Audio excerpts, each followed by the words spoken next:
The Second Battle of Kharkov or Operation Fredericus was an Axis counter-offensive in the region around Kharkov against the Red Army Izium bridgehead offensive conducted 12–28 May 1942, on the Eastern Front during World War II.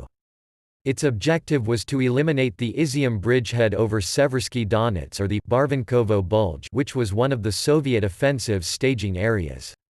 After a winter counter-offensive that drove German troops away from Moscow but depleted the Red Army's reserves, the Kharkov offensive was a new Soviet attempt to expand upon their strategic initiative, although it failed to secure a significant element of surprise.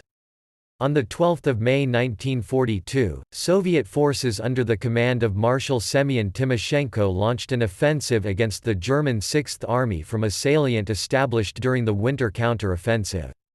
After a promising start, the offensive was stopped on 15 May by a massive German campaign of airstrikes. Critical Soviet errors by several staff officers and by Joseph Stalin, who failed to accurately estimate the Sixth Army's potential and overestimated their own newly raised forces, facilitated a German pincer attack on 17 May which cut off 3 Soviet field armies from the rest of the front by the 22nd of May. Hemmed into a narrow area, the 250,000-strong Soviet force inside the pocket was exterminated from all sides by German armored, artillery and machine gun firepower as well as 7,700 tons of air-dropped bombs.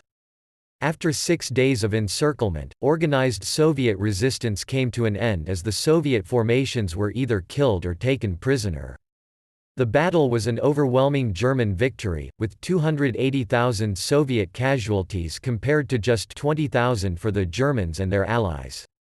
The German Army Group South pressed its advantage, encircling the Soviet 28th Army on 13 June in Operation Wilhelm and pushing back the 38th and 9th Armies on 22 June in Operation Fridericus II as preliminary operations to Case Blue, which was launched on 28 June as the main German offensive on the Eastern Front in 1942.